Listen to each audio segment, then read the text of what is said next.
They don't understand this trickles down not only to me and you as investors with rental properties, okay, but it also affects our tenants. It also affects the court system, the judges, everything. I mean, it just drives me insane.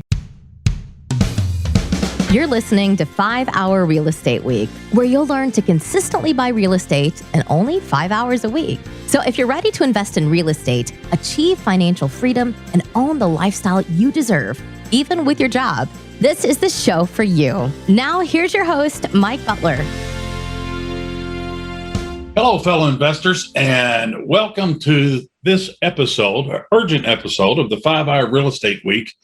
I'm Mike Butler, and today is Friday, July the 30th, and I tell you what, I've just about had it, and if you're like me, you're ready to blow a gasket, because let's talk about the eviction moratorium.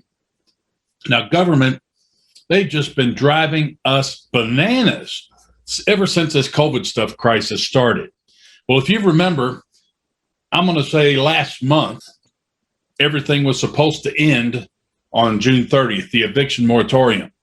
Well, it makes its way to the Supreme Court, and it just made me madder than a mashed duck to see how the media was taking this stuff and twisting it. So the very first legal brief I get from my attorney last month, which was basically the day before June 30th when the eviction moratorium expired, the Supreme Court ruled like 5-4 that the eviction moratorium that was issued by the CDC, the Center for Disease Control, that was outside of their authority. And they said, but since they have an extension to July 31st, they were going to allow that to happen, but not renew it. They said the CDC was out of line.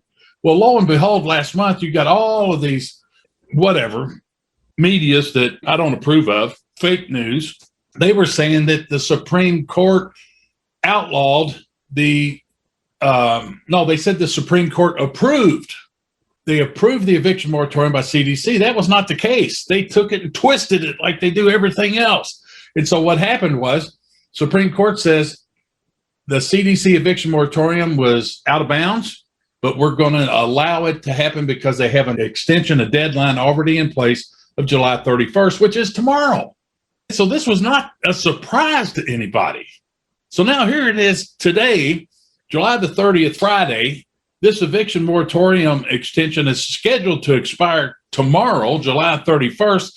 And now Washington, D.C., the federal government's all in a frenzy. Biden got in a frenzy yesterday, encouraging and asking Congress to extend it and to pass something or another. I've received an email, e-news updates from the National Real Estate Investors Association, and it said, call your congressperson, call everybody, your rep, your senator. We've got to get this put to bed. Do not allow them. They want to extend it to the end of the year. Insane crazy. Now, yeah, me and you as investors, yeah, that drives us bananas.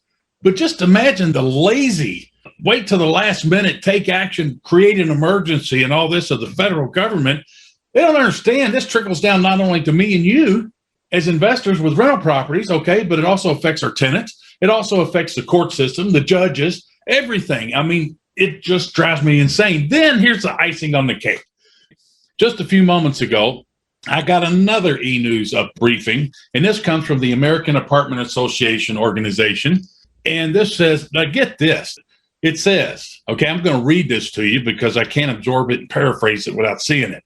The Biden administration announced Thursday, which was yesterday, it will allow a nationwide ban on evictions to expire on Saturday, which is tomorrow, arguing that its hands are tied after the Supreme Court signaled the moratorium would only be extended until the end of the month, which is tomorrow. Well, they made that decision back in June, right before June 30th. But the media acted like they said, oh, Supreme Court says CDC they overturned the lawsuit or whatever that people were going after them. But so the White House said President Joe Biden would have liked to have extended the federal eviction moratorium due to the spread of the new Delta, blah, blah, blah, blah, blah. And he called on Congress to extend the eviction moratorium to protect such vulnerable renters, their families, without delay. Fully on the landlords and the rental property owners. Okay, they're on their own, but we got to protect these folks. Bah. So anyway, I'm not going to read all this other stuff. It hurts your head. All right. The court mustered, this is last month, Supreme Court mustered a bare 5-4 majority ruling last month, allowing the eviction ban to continue through the end of July. They didn't say that CDC had that authority. They said since a deadline was already in place, they were going to allow that to happen, but the CDC was out of line. None of the media said that, except for the ones that are reporting the true news. And one of those in the majority, one of the 5, Justice Brett Kavanaugh, made clear he would block any additional extensions unless there was clear and specific congressional authorization. So then they get into numbers about how many people need it and all blah, blah, blah. And let's see. I'm just scanning this. I apologize for not saying something here, but I don't want to read you a bunch of gobbledygook either. It says, but landlords who have opposed the moratorium and challenged it repeatedly in court were against any extension. Me too.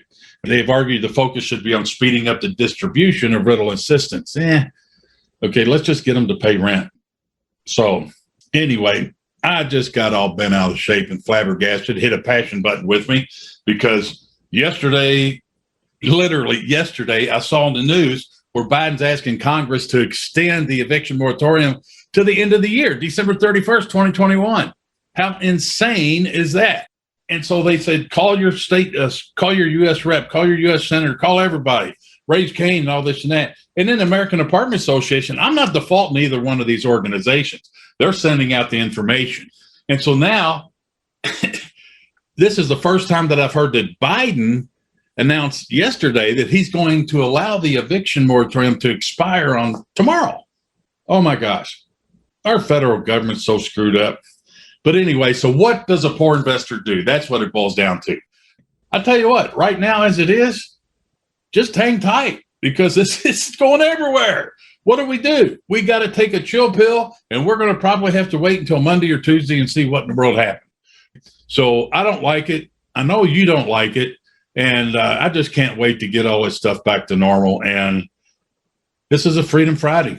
So hang in there. Have a wonderful weekend. I wanted to put something happy on behind me here so that it's not all just doom and gloom. But reach out to your U.S. senators, your U.S. representatives. Let them know this has got to stop. So that's it, guys.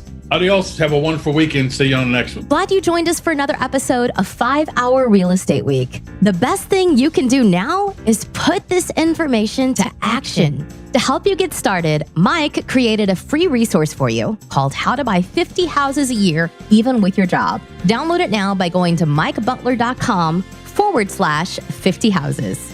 And we'll see you on the next episode.